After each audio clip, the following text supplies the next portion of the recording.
Oi, som, estão me ouvindo? Hoje nós estamos testando outra tecnologia. Aos domingos a gente está testando aí para facilitar aí a vida de quem está vindo pregar. Ter um pouco mais de liberdade com as mãos, poder conduzir, né? E isso é um ganho. Glória a Deus. Vocês estão bem? Amém? Quem está feliz de estar aqui diante do Senhor, dê uma salva de palmas, porque Ele merece. Glória a Deus. Aleluia. Deus é bom. Deus é bom. Amém? Glória a Deus. Deixa eu lhe fazer uma pergunta. Você já percebeu que Deus tem o hábito de surpreender? Já? Tem. E eu não tenho dúvidas de que Ele já lhe surpreendeu em alguma esfera da sua vida, em algum momento. Ele chama pastores para libertar nações, pescadores para ensinar a multidões, e hoje nós veremos um dos exemplos mais ousados. Ele pega um homem endemoniado para se tornar um evangelista. Amém? Glória a Deus.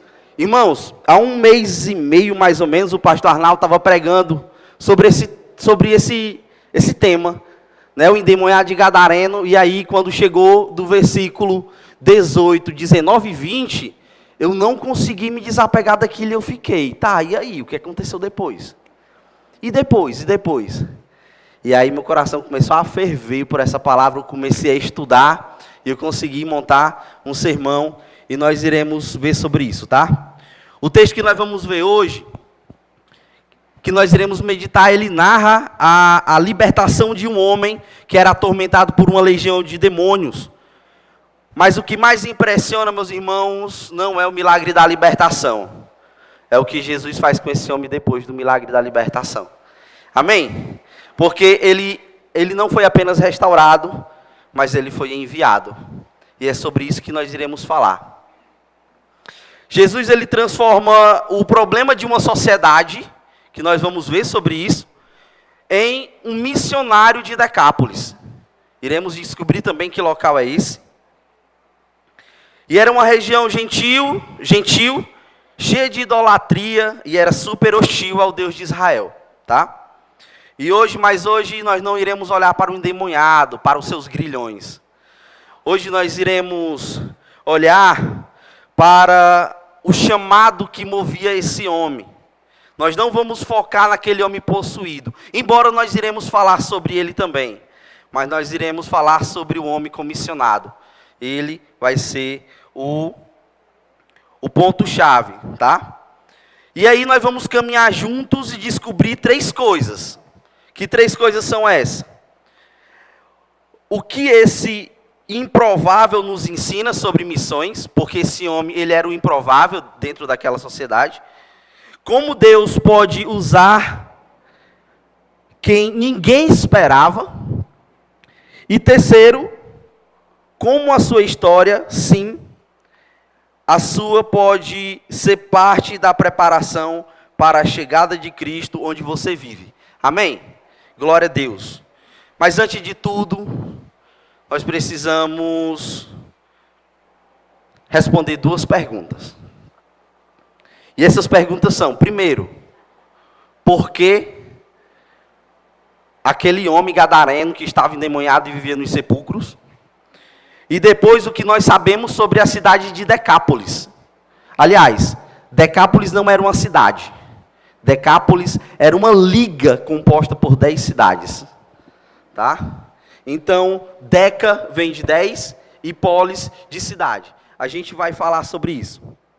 Antes da gente ler o texto, eu queria que a gente recapitulasse um pouquinho da pregação do pastor Arnaldo, daquele dia, onde Jesus, ao atravessar o mar da Galileia, ele vai chegar ali nas encostas de uma região chamada Gadara, né, ou Gesareia, tá? Gerazéia o nome, na verdade, Gerazéia. E aí, Jesus, ao descer com os seus discípulos, ele avista que um homem que vivia ali dentro dos cemitérios, junto aos sepulcros, ele saiu ao seu encontro, né? E aí é muito interessante porque tem algo interessante aqui. Quando Jesus desce do barco, o texto vai dizer lá no versículo 2, que o homem veio ao encontro. Irmãos, estudando, lendo um pouquinho ali, era uma distância cerca da onde ficava a borda do mar da Galileia, até a entrada era cerca ali de quase 5 quilômetros. Dava para aquele homem ter visto Jesus? Dava? Dava não, né? Às vezes a gente olha assim, já não vê o nome do ônibus, né, que vem e acaba pegando o ônibus errado, não é verdade? Então a 5 quilômetros ele não viu, mas ele sentiu a presença de Jesus. Aquele homem, e aí não vou falar aquele homem, vou falar aquela legião, porque ele estava sendo movido e controlado pelaquela entidade que eram muitos espíritos. E aí é muito interessante porque o texto vai dizer que esse homem morava nos sepulcros, as cadeias não podiam parar ele. Olha só, uma pessoa que mora nos sepulcros, alguma coisa estranho, né? Não é normal uma pessoa querer morar nos sepulcros. E aqui os sepulcros não era que nem os cemitérios que nós temos. Eles eram próximos a cavernas, né? Ele ficava do lado de fora da cidade. E era um local onde quem habitava ali, pessoas vivas, eram pessoas marginalizadas pela sociedade.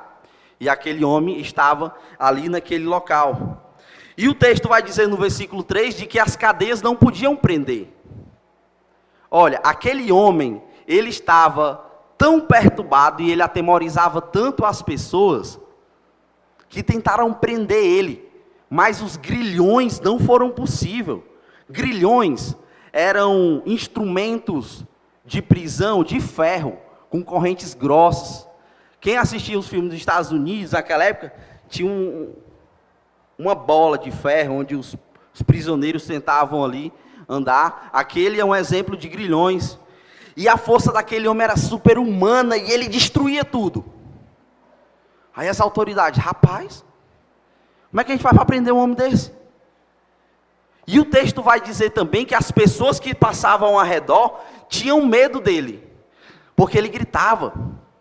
Você está passando por um local onde tem um monte de pessoas falecidas, enterradas.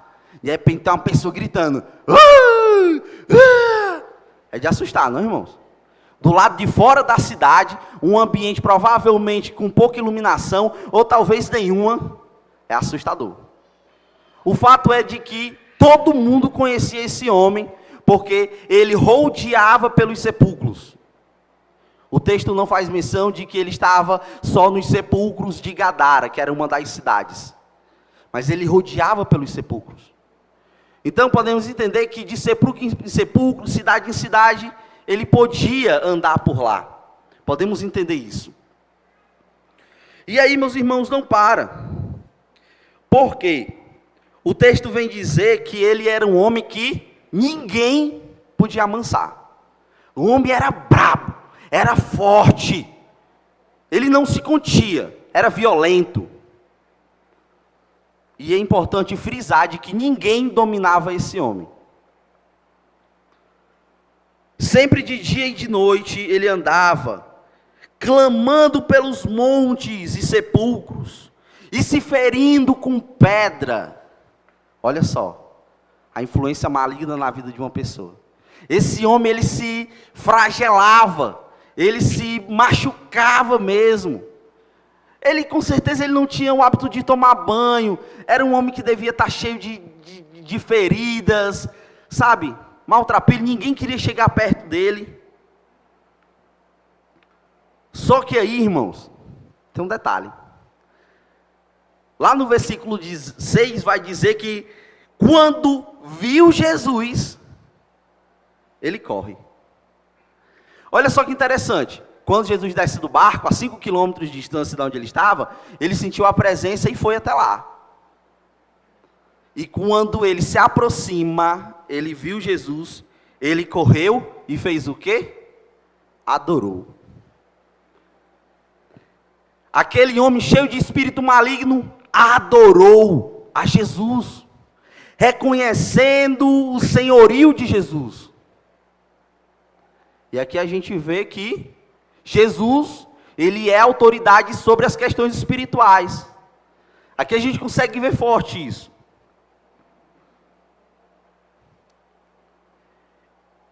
E aí ele vem clamando em alta voz. Ele vem clamando em alta voz. É interessante porque no versículo 5, também tem essa palavra clamando.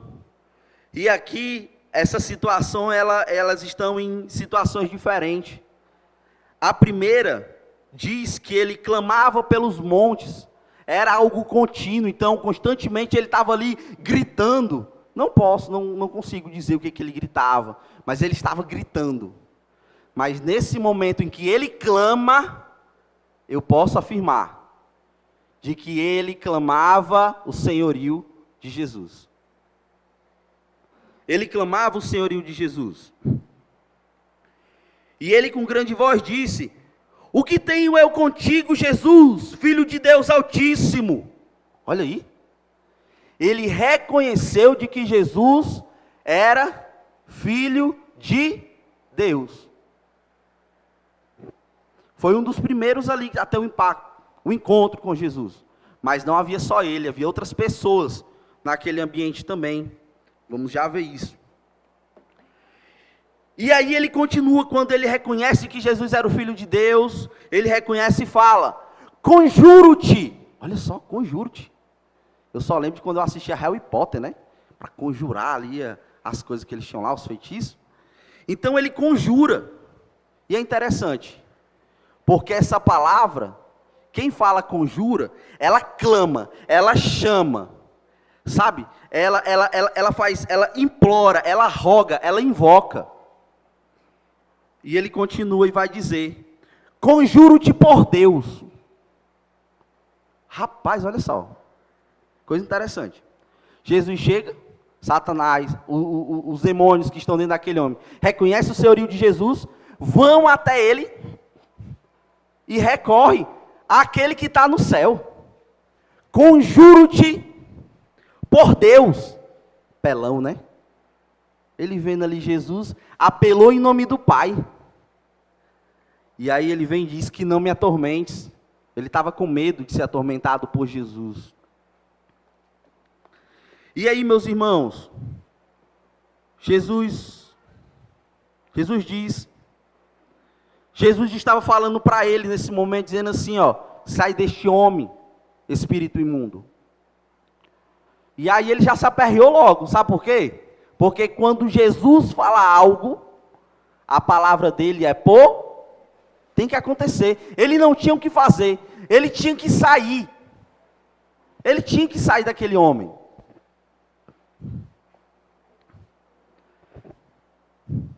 No versículo 9 vai dizer de que Jesus perguntou como ele se chamava. E essa é uma das poucas vezes que nós vemos, eu acho que, se não a única, de que Jesus fala com o Espírito. Ele fala com os demônios. Ele permite que os demônios respondam ali. Rapaz, mas por que Jesus fez isso, né? Se das outras, geralmente ele diz: cala-te, saia. Jesus poderia ter mandado aqueles demônios simplesmente sair daquele homem? Poderia? Sim. Ele tinha poder para isso, não tinha?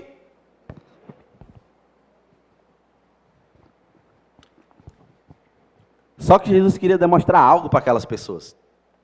Jesus queria demonstrar de que ele tem autoridade sobre o mundo espiritual. E Jesus queria que aquelas pessoas que estavam ali vendo, soubesse que aquele homem não estava sofrendo por influência de apenas um, mas de muitos espíritos maus. E aí ele responde: como te chamas? E ele responde dizendo: Legião é o meu nome, porque somos muito. Rapaz, e aí, diante da ordem de Jesus, ele olhou assim, olhou para um lado: rapaz, tem mais que fazer não, que o homem já mandou a gente sair desse cara aqui. Só que aí ele roga-lhe a Jesus e disse: não nos envia para fora dessa província. Opa! Os inimigos representaram a Jesus e disseram que não queriam sair dali. Por quê? Por que será? Tinha algo muito bom ali para eles, tinha não? Tinha. E era algo muito bom. Era algo que eles gostavam. E por isso eles não queriam sair dali. Mas olha que interessante. Quando olhamos para a figura desse homem, e vemos um homem cheio de uma legião, ele estava representando naquele momento a situação espiritual daquela liga de cidade. Todo tipo de perversão, de idolatria, de adoração. Afinal, era uma terra helenista. Vou já explicar a vocês o que é isso, helenista, quando a gente falar de Decápolis. Já estou encerrando aqui falando sobre por que esse homem. E aí ele continua. Não nos envia para fora daquela província. Meus irmãos, o fato é de que Jesus, ele sabia de tudo. Jesus sabia de tudo. Ele sabia de todas as coisas que se passavam ali. Ele conhecia já aquele local. E aí, é muito interessante porque o demônio, o que é que ele faz? Ele olha para o lado e diz: Senhor, ali tem uma manada de porcos. Manda-nos para eles. E aí o que é que Jesus faz? Jesus fez o quê? Concordou. Rapaz, mas primeiro Jesus fala com o bicho velho, com os inimigos aí. E agora Jesus concordou com uma sugestão deles. E aí, meus irmãos, tem algo muito interessante. Por quê? Os judeus, eles tinham os porcos como algo impuro, um animal impuro, então eles não comiam, não criavam. Então, pode ser, porque Jesus era o quê? Judeu. Então, ele olhando para os porcos, o que é que ele fez? Ele rejeitou aquela manada. E por isso, pode ser que Jesus tenha concordado por isso. Mas, na verdade, tem algo por trás disso. Tem algo muito maior. Tem algo muito maior dentro disso. Que é o quê? A dureza do coração dos moradores daquela cidade. Jesus sabia que os moradores daquelas cidades, eles não estavam prontos para o evangelho, e de que eles se importariam muito mais com as questões materiais do que com a salvação que Jesus vinha trazer para eles.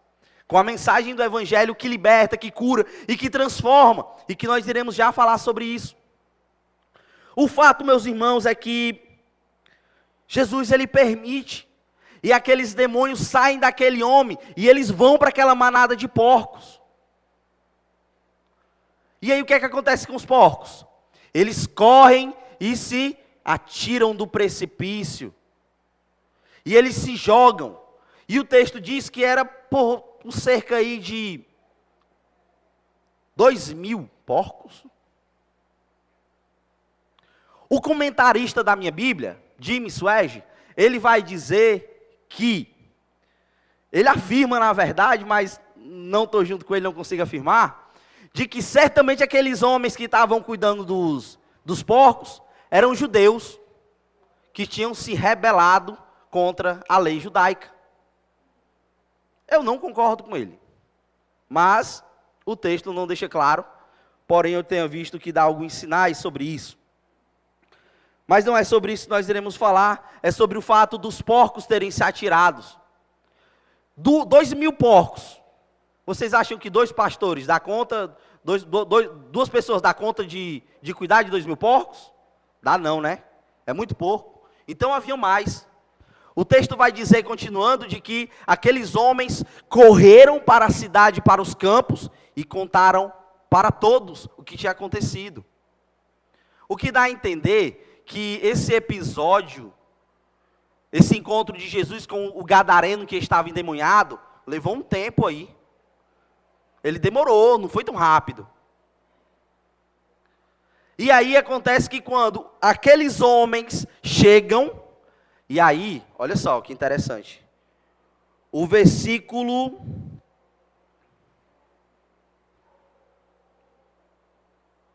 O versículo 14 vai dizer que muitos saíram para ver o que era aquilo que tinha acontecido. E meus irmãos, olha só, parece um plano perfeitamente conectado. Jesus chega, ele é recepcionado por aquele homem, em suas proximidades havia esses homens cuidando dos porcos. Jesus faz um milagre de libertar aquele homem, onde o governo local não conseguia prender. Era um homem que ninguém conseguia amansar ele. Permite que os demônios saiam para os porcos se atiram do precipício.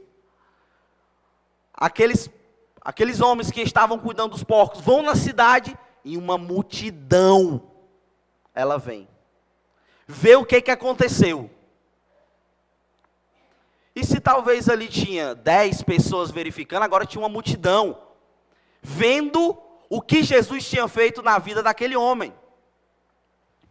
Porque era um homem, ele era conhecido?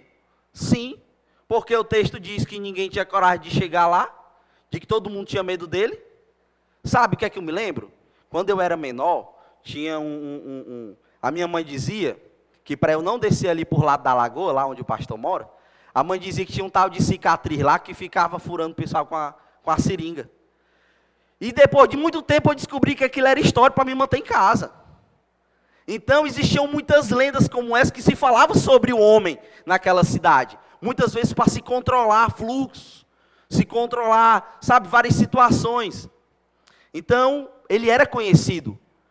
Olha só, aquele homem gadareno, ele era local da cidade. Todo mundo sabia que ele era um endemoniado, que ele estava possesso por demônios, que ele era extremamente violento, de que ninguém nem nada conseguiu prender ele. Ele era conhecido. Mas quando aquela multidão chega para ver, o que é a primeira cena que eles encontram? O endemoniado gadareno sentado aos pés de Jesus, vestido e limpo. Com certeza ali naquele momento, os discípulos tiraram ali algumas vestes, vestiram, cobriram aquele homem, cuidando daquele homem. Por quê? Quando nós estamos aos pés de Jesus não é diferente. Jesus cuida de nós. Quando nós entendemos o milagre de Jesus que Ele faz em nós e estamos nos pés, Jesus cuida de nós. Amém? Glória a Deus. E na igreja nós podemos viver o cuidado de Jesus também. Amém? Glória a Deus. Aleluia. E aí nós estamos, irmãos, concluindo o porquê aquele homem. A situação dele fez com que ele fosse conhecido por toda Gadara e por todas as outras 9 cidades dessa liga de cidade, chamada Decápolis, que a partir de agora eu vou chamar ela de Decápolis. E aí, meus irmãos, acontece que quando as pessoas viram aquilo, elas viram aquela cena daquele homem sentado aos pés de Jesus, elas ficam impressionadas? Sim. Rapaz, eu fiquei assim, porque vai falar no versículo 15, de que vendo que o homem que havia sido tormentado, o que tivera legião, assentado, vestido em seu perfeito juízo, eles temeram. Aquela multidão temeu quando viu aquilo. Mas, meus irmãos, que pena, quando o medo não faz o efeito necessário. Aqueles homens, mesmo vendo o milagre daquele homem aos pés de Jesus, sentado em seu perfeito juízo, não foi suficiente para que eles reconhecessem o senhorio de Jesus. Eles desviam os olhares para os porcos que se atiraram daquele precipício. Sabe por quê? Eles não estavam prontos para compreender a mensagem que Jesus trazia. Então aquele milagre diante deles não tinha o mesmo peso do que os porcos terem se matado. Irmãos, é algo... Olha, eu estava pensando, rapaz, se fosse hoje, eu pesquisei. cerca de quantos reais valia aqueles porcos que se atiraram? Eu não encontrei nada. Aí eu tive uma ideia. Vamos arredondar em 2.000 porcos. Vamos pegar a média de preço de porco hoje. Um porco hoje, entre 100 e 120 quilos, está custando de 600 a 800 reais. Vamos fechar em 700? 2.000 vezes 700 reais dá 1.400.000. Era muito dinheiro? Era. Então, os porcos faziam parte da economia. Era um dos animais que eles vendiam e comiam. Então, se eles estivessem ali no peso certo, foi um prejuízo que aqueles homens tiveram de 1.400.000 reais, para a gente entender um pouco o peso que isso tinha. E, infelizmente, meus irmãos, a salvação para aqueles homens não brilhou. A libertação daquele homem não foi mais importante. Eles se deteram ao dinheiro. E aí a gente consegue entender a situação daquela sociedade, daquelas pessoas. Bem, ficou compreendido de que aquele homem,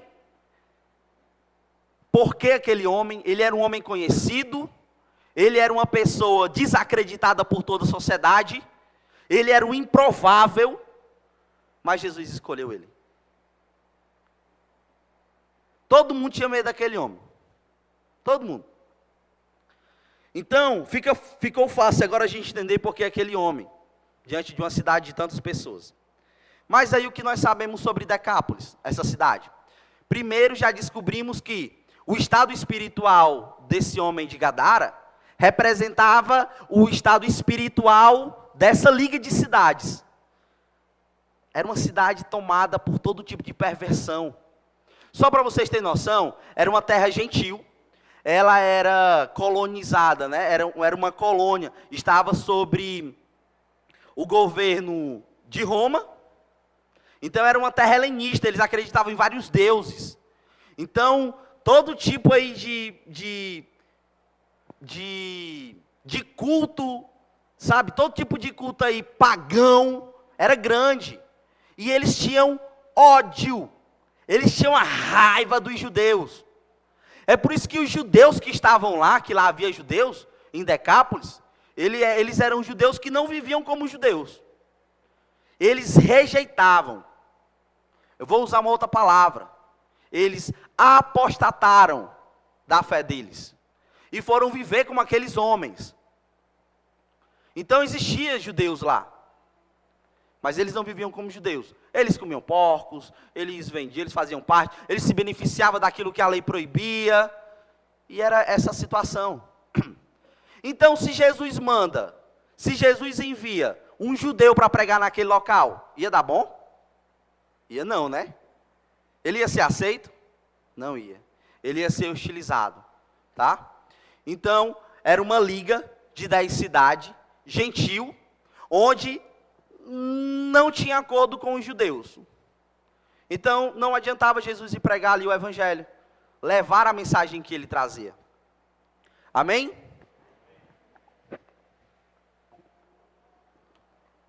Outra questão que Decápolis, essas cidades tinham essa liga, né?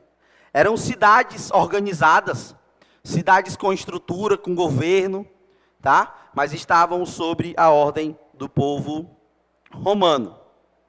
Amém? Então, essa era a cidade. Decápolis era uma cidade gentil, que não gostava dos judeus, porque eles tinham apenas um Deus. Esse era um dos motivos. E eles eram politeístas. Eles tinham vários deuses. Amém? Glória a Deus.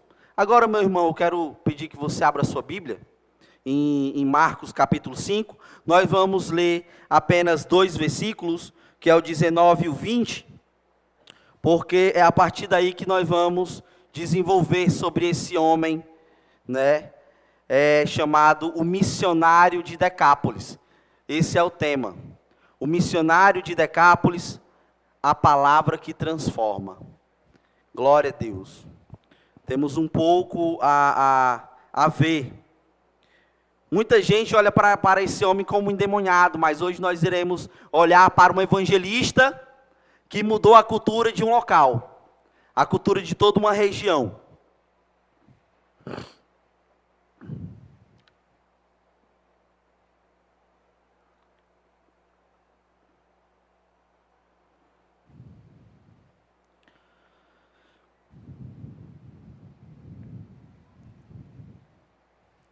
Amém? Glória a Deus.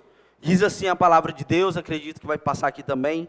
Diz o seguinte o texto: Jesus, porém, não lhe permitiu, mas disse-lhes: vai para a tua casa, para os teus, e anuncia-lhes quão grande coisa o Senhor fez, e como teve misericórdia de ti. Versículo 20. E ele foi e começou a anunciar em Decápolis quão grande coisas Jesus lhe fizera, e todos se maravilhavam. Amém? Feche seus olhos, fazer uma oração rápida. Senhor Deus, obrigado, Pai, essa é a tua palavra. Abre nossas mentes, nossos corações, Pai. Agora que nós entendemos o contexto, quem era esse homem no qual nós iremos falar, essa cidade, essa liga de cidade que seria evangelizada, Pai, quero pedir o auxílio do Teu Espírito Santo, para que nos ajude a compreender a Tua palavra, para que sejamos fiéis e para que possamos aprender, soberano Deus, o que ela tem para nos ensinar, para sermos, soberano Deus, cristãos mais fiéis, olhando para o Senhor, Pai. Me ajuda, Deus, Pai, a conseguir transmitir aquilo que o texto fala e revela para nós. Amém. Glória a Deus. Amém. Irmãos, agora a gente vai focar nesses 2 versículos, tá? Porque o restante para trás eu já fiz eu contei a historinha dele, tá? Para que todo mundo pudesse entender. E aí, eu distribuí em 4 pontos para a gente entender, são curtos. Então eu gostaria que os irmãos estivessem atentos, ouvindo, para que a gente possa compreender bem a palavra, tá? Aqui, meus irmãos, depois que aqueles porcos se atiraram do precipício, aquele povo não foi suficiente ver a libertação daquele homem, eles olharam para o prejuízo dos porcos que se atiraram no precipício, e eles rogaram para que Jesus fosse o quê? Embora. Não, rapaz, esse homem aí, ele está trazendo uma destruição. Não. Manda esse homem embora. Jesus, vai embora, volta lá pelo barco. Aí Jesus, era isso mesmo, tá certo. Aí eu imagino na hora Jesus olhando assim, tá bom. Ô discípulos, vamos comigo, sigam minhas mãos. E aí ele começa a andar, aí o gadareno, o homem gadareno, Jesus, Senhor. Calma aí, irmão.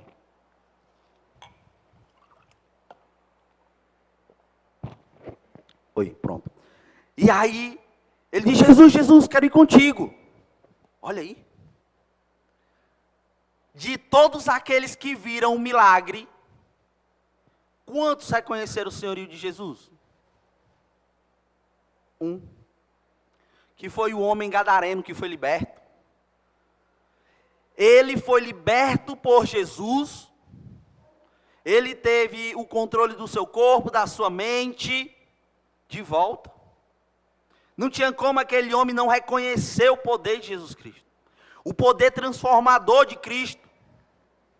Então, quando ele compreendeu a mensagem, ele quis seguir a Jesus. Amém? Quem somos nós nessa história? Nós somos um homem gadareno. Nós compreendemos o que Jesus fez na nossa vida. Nós compreendemos e por isso nós quisemos segui-lo. Isso é tremendo, irmãos. Porque temos aqui uma centena de gadarenos sentados. Ou novos gadarenos, não sei. Mas o fato é de que Jesus fez algo espetacular na vida daquele homem. Ele vivia há muitos anos atormentado. Ele estava ferido, moído, rejeitado pela sociedade. Mas Jesus se achegou até ele. Jesus se aproximou dele. Jesus se importou com ele. Jesus amou aquele homem. Não foi diferente com a gente. Não foi diferente comigo nem com você. Jesus lhe viu o seu estado, o meu estado. Jesus se aproximou de nós e nos amou. Jesus nos amou conforme amou aquele homem. Aleluia! Glória a Deus! Porque nós somos gadarenos, libertos. Nós somos libertos da influência do pecado contra a nossa vida. Ele não domina mais a nós. E por isso nós podemos escolher a Deus. O fato, meus irmãos, é que nesse momento, quando esse homem olha para Jesus, o versículo 19 vai dizer que Jesus diz assim, Jesus, porém, não lhe permitiu. Jesus não permitiu que aquele homem fosse com ele, que aquele homem seguisse como os discípulos e talvez outros estavam com Jesus. Por quê? Se ele queria estar perto de Jesus. Porque, meus irmãos, Jesus não só libertou aquele homem. Jesus enviou aquele nome. Então Jesus olha para ele e vai dizer, vai para a tua casa. Jesus envia aquele homem e diz, vai para os teus. Epa, peraí. Jesus mandou ele ir lá para a Ásia Menor? Mandou ele ir lá para o Iraque? Foi não, né? Jesus mandou ele ir para onde? Para a casa dele. Jesus mandou ele ir para os deles. Quem são os deles? Eram os pais, era a família que ele não via mais há muito tempo, eram os vizinhos, eram os primos, eram os colegas. Eu não sei se aquele homem tinha trabalho, se ele trabalhou algum dia, mas talvez eram as pessoas que ele tinha no trabalho, que ele tinha convívio. Esses eram os deles. E aqui, meus irmãos, aquele homem queria seguir Jesus literalmente, queria entrar naquele barco, subir para Cafarnaum com Jesus. Mas Jesus comissionou ele para uma missão local. Eita, Senhor! Jesus libertou aquele homem e deu um propósito para a vida dele. Que coisa tremenda! Eu não sei se você está conseguindo se ver, meu irmão, nessa história, mas eu estou olhando para mim. Que Jesus me liberta e me dá um propósito.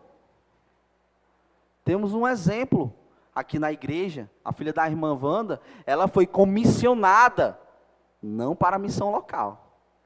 Ela foi para a missão fora da sua terra natal. E junto com ela está essa igreja que ora e que ajuda. Amém? Glória a Deus. Isso está no nosso coração, porque somos um em Cristo. Amém? Glória a Deus. Então Jesus comissiona aquele homem e diz, vai para os teus. Jesus tinha uma missão específica para aquele homem. E era naquele local. Vai para os teus. Vai para os teus. É uma ordem de Jesus. E essa ordem de Jesus, ela ecoa e nos alcança aqui hoje também. Jesus está dizendo, vai para os teus. Vai para os teus. Só que Jesus apenas não, ele apenas não manda, ele não comissiona. Jesus, ele também instrui. Ele vai dizer o que aquele homem tinha que fazer. Jesus dá a ele uma missão, antes mesmo de chamar os 12, isso aqui é uma informação. Jesus tinha recrutado ali, mas ele ainda não tinha mandado ide. 1.1. Isso mostra de que o ministério não começa quando você se forma ou você sobe no púlpito. E sim começa quando você entende o que Jesus fez por você. Amém? O ministério daquele homem, ele começou quando ele entendeu o que Jesus fez por ele, e o desejo no seu coração de seguir Jesus foi manifesto naquela fala. Então aquele homem é um milagre. Sim, ele é um milagre, mas ele também é um mensageiro. Jesus não nos libertou para estarmos apenas para nós mesmos. Jesus nos libertou para irmos para os nossos. E Jesus, vou repetir mais uma vez, Jesus diz, vai para os teus. Amém? Então Jesus apenas não libertou aquele homem, Jesus enviou. E isso nos leva para o ponto 2, que é, a melhor pregação é o testemunho vivo. Nós vamos ver isso no versículo 20. Olha só o que diz no versículo 20. E ele foi. Opa! Ele foi. Ele foi para onde? Hein? Ele foi para os deles, para a cidade dele, para a família dele, para os vizinhos dele. Ele simplesmente obedeceu. Quando o texto diz, e ele foi, ele obedeceu. Ei, opa! Eu compreendi o que Jesus fez por mim, eu manifestei o meu desejo de seguir, mas Jesus diz, ei, vai para os teus. E ele me comissiona, eu preciso obedecer. Esse homem tomou uma posição já de seguidor e atendeu a ordem do seu mestre. E o texto diz, e ele foi. Ele foi e não foi para casa ver porque ele estava feliz. Com certeza ele fez isso, né? Ele viu os deles e tal. Olha agora como eu estou, Jesus me libertou. Ele foi e começou imediatamente a anunciar em Decápolis. Aquele local, Decápolis. Tinha quantas cidades, Decápolis? 10. Não era um localzinho pequeno não, Santa Rosa, o Quaçu aqui, não. Eram 10 cidades. Aquele homem foi imediatamente, começou a anunciar. E aí a palavra vai dizer que ele começou a dizer. O que foi que ele disse, irmãos? Vocês sabem? É bem simples. Ele disse tudo o que Jesus fez com ele. Olha só. O evangelho está na simplicidade. Está na simplicidade. Ele começou a anunciar o que Jesus fez com ele.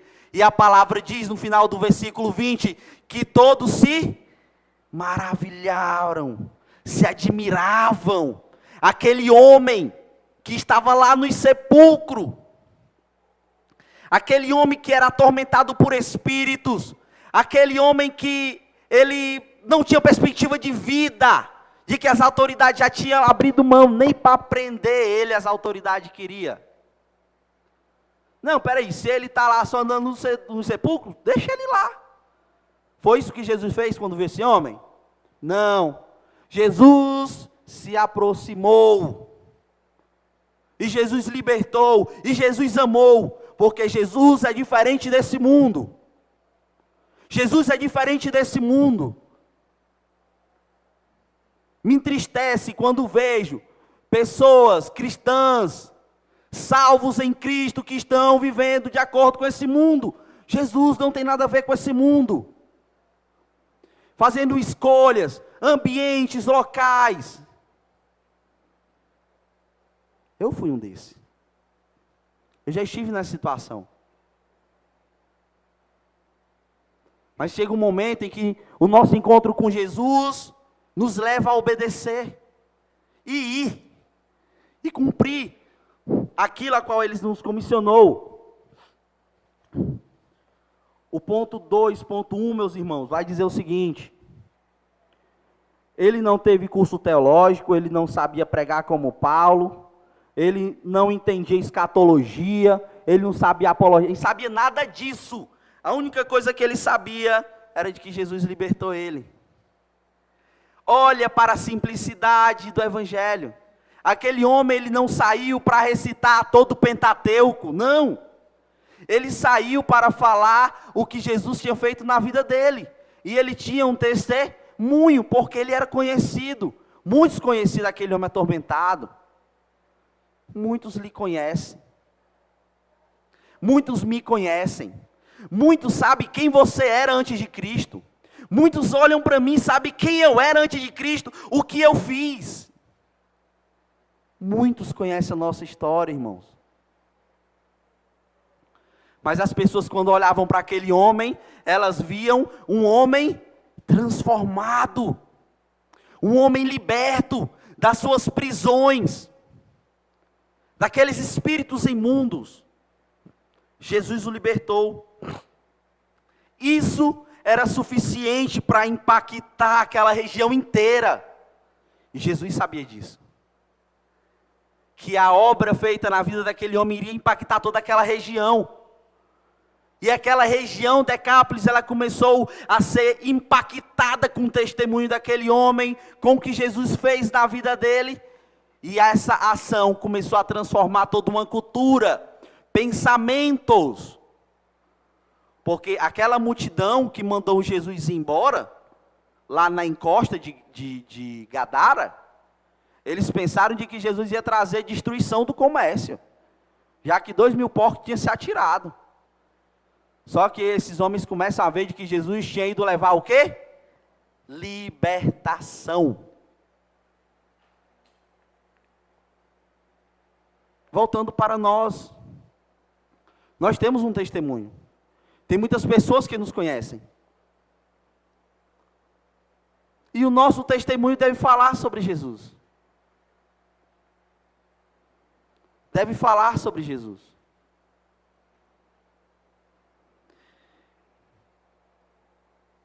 E aí traz uma reflexão para mim, que se as pessoas que me conheciam antes de Cristo, elas não veem uma diferença na minha vida depois de Cristo, eu preciso parar, pensar.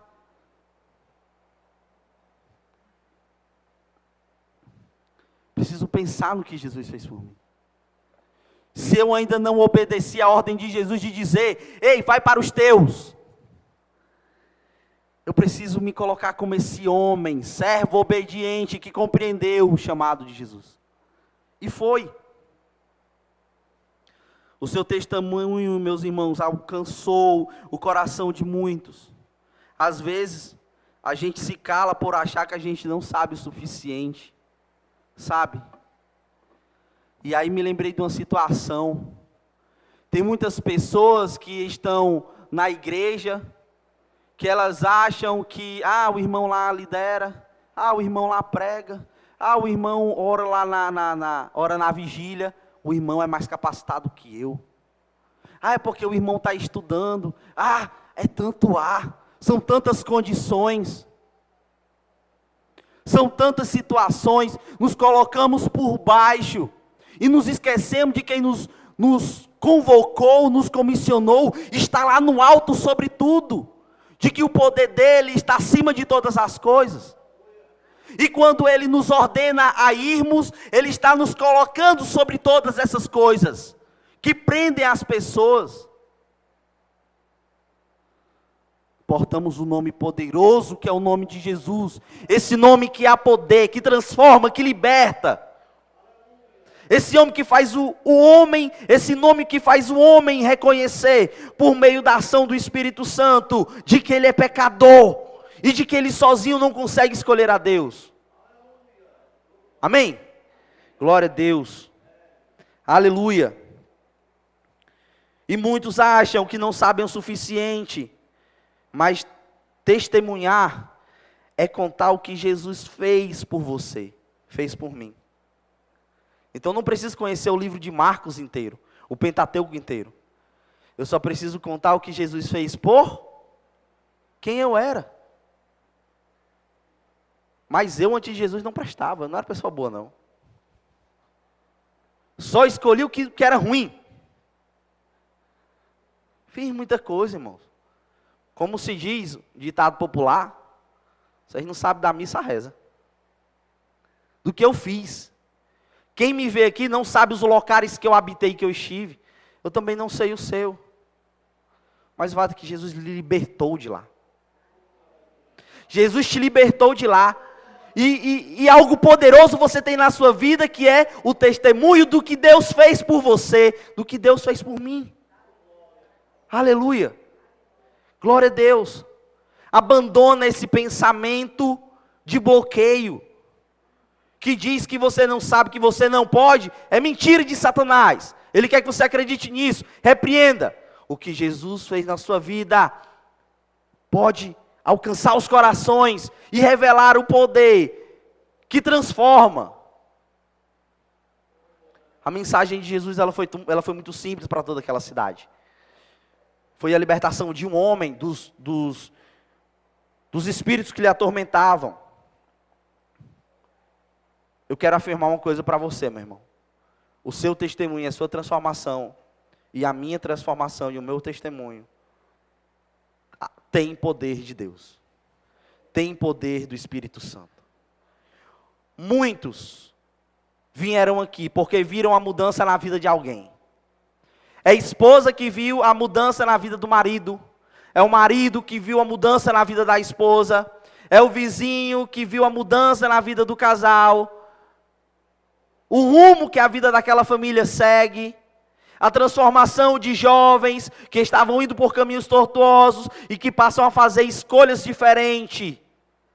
Escolhas que trazem vida. Isso tem poder. Amém?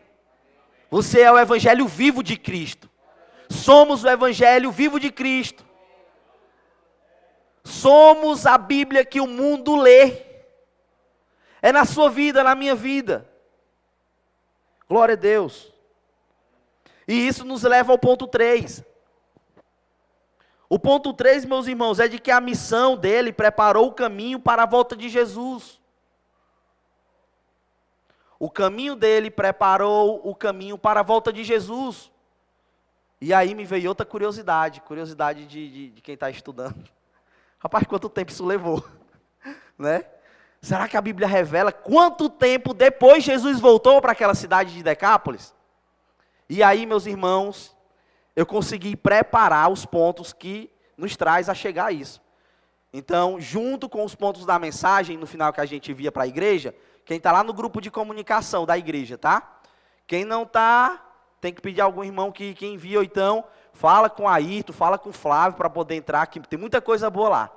Muita informação. Eu vou mandar o PDF falando do que Jesus fez durante esse período e como se estima mais ou menos o tempo. Mas, meus irmãos,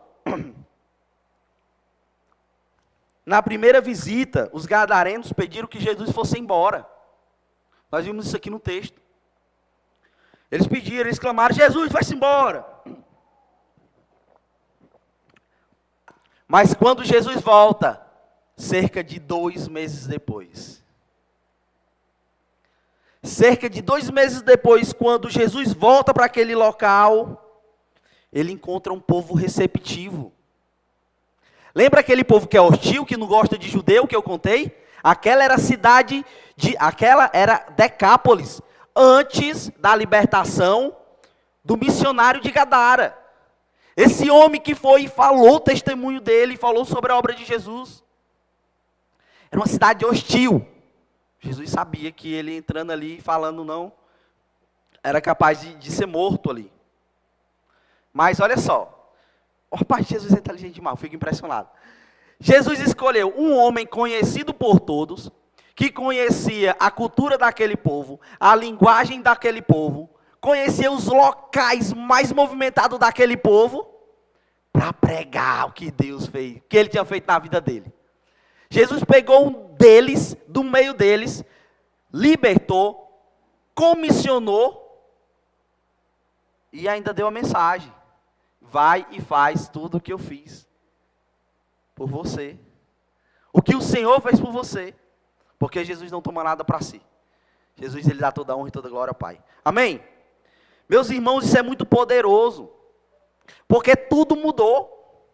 Era um cenário hostil, perigoso para Jesus. O evangelho não seria aceito. Aquelas pessoas não seriam alcançadas. Talvez 1, 2, poucos que ouvissem. Mas quando Jesus volta para Decápolis, lá no capítulo 7 de Marcos, vai dizer de que Jesus foi curar um surdo mudo. Era um surdo mudo, né? Era surdo mudo, que é muita informação, irmão, tem que processar aqui, tá? E aí Jesus, ele vai fazer a libertação desse surdo mudo. Ele era surdo e gago, né? Porque quem não consegue pronunciar porque não escuta, né? Então mudou. O fato é que a presença daquele homem, falando para aquelas pessoas o que Jesus tinha feito na vida dele, que era um homem improvável, mudou toda a situação. E aí vem o ponto 3.1. Porque a semente que ele plantou, preparou o terreno, para que mais pessoas encontrassem um Salvador. E foi com o testemunho do que Jesus fez sobre a vida dele. Ele não era um grande teólogo. É importante lembrar disso. Você percebe, meu irmão, que a missão dele não foi em vão? Olha o quão foi importante a missão daquele homem. Preparou o terreno de 10 cidades, de toda uma liga, de Decápolis, para que Jesus viesse.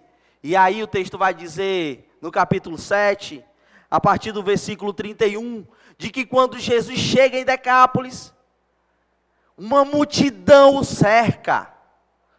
E Jesus começa a fazer uma série de situações, de acontecimentos. Jesus aqui vai alimentar uma segunda multidão, pela segunda vez. Era em Decápolis, aonde aquelas pessoas não aceitariam a mensagem do Evangelho. Onde elas abominavam os judeus, porque eles eram monoteístas. E tinha a lei que condenava tudo que eles faziam. Mas a missão daquele homem mudou toda uma cultura. E aquelas pessoas puderam encontrar Jesus, o Salvador, serem libertas, serem alimentadas com o pão da vida. Por causa de um homem que a sociedade desprezava. Você podia se sentir um ninguém, meu irmão. Mas para Jesus você é uma arma poderosa contra o mundo das trevas. É uma arma poderosa aonde você está para alcançar aqueles que estão ao seu redor, os seus. Aquilo que Jesus fez na nossa vida tem poder para alcançar os corações, revelando a graça e o amor de Jesus Cristo.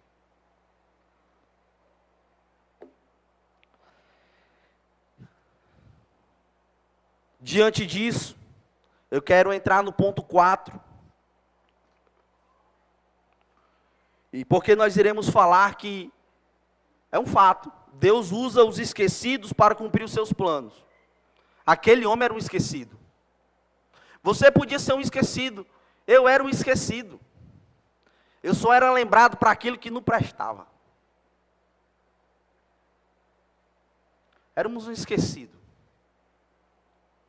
Mas Deus usa os esquecidos para cumprir os seus planos. Amém? Jesus sabia que ia pregar para aquele povo.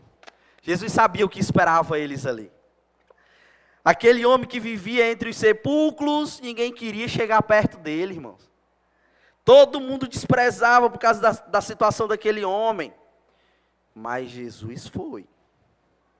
E Jesus, ele só não foi, mas ele também transformou. E aí, meus irmãos, quando nos aproximamos de Jesus, algo acontece. Quando nos aproximamos de Jesus, algo acontece no nosso interior. Quando reconhecemos o que Jesus faz na nossa vida, tudo se transforma. Aquele homem saiu de prisioneiro de demônios a um pregador de boas novas. O 4.1 vai dizer que isso nos mostra de que ninguém está longe demais para ser transformado e usado por Deus. Ninguém está longe demais para ser usado e transformado por Deus. Amém? Aquela pessoa a quem você ora, terça após terça, no seu quarto de joelho, não está distante demais para ser usada e transformada por Deus. Não desista. Continue orando, apresentando aos pés daquele que Ele transformou. Quem era você? Quem era eu? Uma pessoa improvável? Diante da sociedade? E Jesus se chegou até nós, e nos amou e nos libertou? Quem diria que o primeiro missionário de Decápolis seria um homem que quebrava cadeias, quebrava grilhões com as forças demoníacas? Quem olhava para a vida daquele homem e dizia que aquele homem ia ser um missionário? Ninguém. Alguém olhou para a minha vida e disse que eu não seria ninguém. Alguém olhou para a sua vida e pode ter declarado que você não seria ninguém. Mas Jesus lhe viu. E precisamos orar pelos nossos, precisamos testemunhar para os nossos, precisamos falar do que Deus fez para os nossos, para que eles também sejam alcançados por essa mensagem poderosa que transforma e liberta o homem.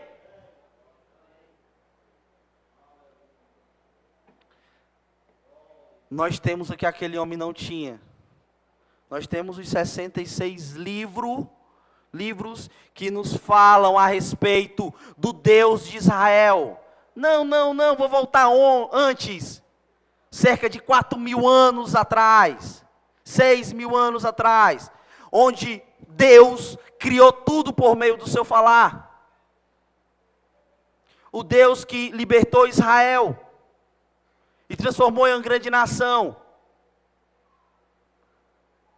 O Jesus que olhou para esse homem é o mesmo que olhou para nós.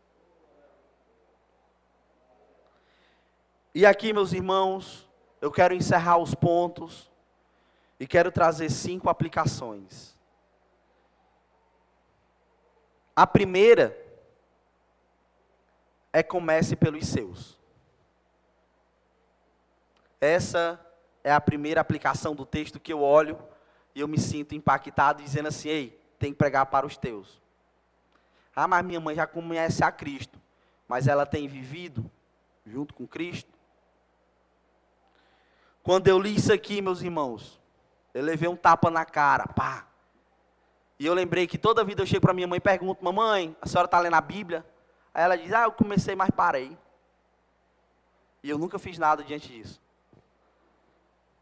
E já vai fazer 2 semanas que eu tenho sentado. Eu olhei para ela e falei assim: mamãe, escolha um livro. A partir de hoje eu vou sentar com a senhora e vou ler com a senhora a Bíblia. E nós iremos aprender juntos a palavra do Senhor. Minha mãe é crente, cristã, há muito tempo. Mas precisa olhar para a palavra do Senhor. Não é uma realidade só dela, não. Era uma realidade minha. Olhei para minha esposa e falei: e aí, amor, tem lido? Eu tenho lido um capítulo aqui, outro acolá. Escolhe um livro. Vamos ler o livro. Eu e você. E aí organizei minhas noites. De 9 às 10 eu estou com a minha mãe lendo Esther. De 10 às 11 estou com a minha esposa lendo Isaías. Ô livro difícil, irmão.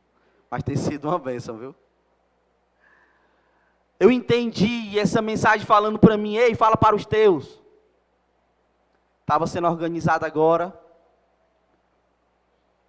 um dia das mães lá no Barro Preto. E aí a primeira coisa que eu falei para minha esposa: avisa que eu vou levar uma mensagem da Bíblia. Eu entendi, meus irmãos, que eu preciso pregar para minha sogra, para o meu sogro, para os meus cunhados. Eu preciso cuidar da vida espiritual da minha filha, preciso ensinar o meu filho, porque são os meus. O que adianta eu estar pregando para uma multidão e não estou olhando para os meus da minha casa? Eu não tenho falado da palavra do Senhor. Eu não tenho sentado, eu não tenho orado. E eu entendi que eu não podia continuar mais naquela situação, estudando, meditando, mas era algo só para mim. E eu falei: Senhor, me perdoa, Deus. Porque eu tenho sido egoísta e não tenho atendido ao que o Senhor tem dito. Vai para os teus. Essa ordem foi clara, meus irmãos. Vai para os teus. O evangelismo, ele começa dentro da nossa própria casa.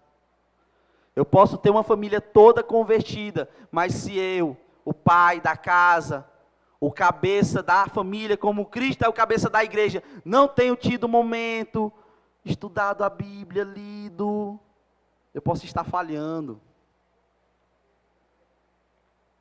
Essa é uma ordem explícita de Jesus para nós essa noite. Vá para os seus.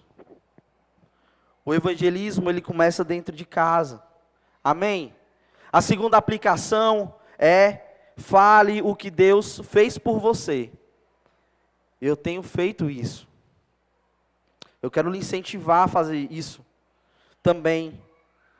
O seu testemunho, ela é uma fonte poderosa entre a graça e o coração de alguém. O terceiro conselho é de que o seu passado, ele não invalida o seu chamado. Aquele homem era um endemoniado, possesso, ninguém queria saber dele. Mas Jesus não olhou para o passado dele. Na verdade, o passado dele testificou o que Jesus fez na vida daquele homem. E foi uma potência naquele local. Use o seu testemunho. Não tenha vergonha do testemunho. Não devemos ter vergonha do testemunho que Jesus fez em nossas vidas. Isso não define o que Deus pode fazer por meio de você. Amém? Você pode ser, quarto, você pode ser o elo entre alguém e Cristo. Aquela pessoa que você acha que nunca ouviria pode ser impactada pela sua história. Você só precisa ter uma coragem ali, pedir a ousadia do Espírito Santo e falar. Opa, tudo bem? Eu já te contei um pouco o meu testemunho. Não, tu me permite? 2 minutos. E aí você pode ir fazendo parcelas e contando, testemunhando. Amém? E por último, a última aplicação é de que nós somos chamados hoje. Não é amanhã. Nós precisamos começar imediatamente como esse homem fez. Ele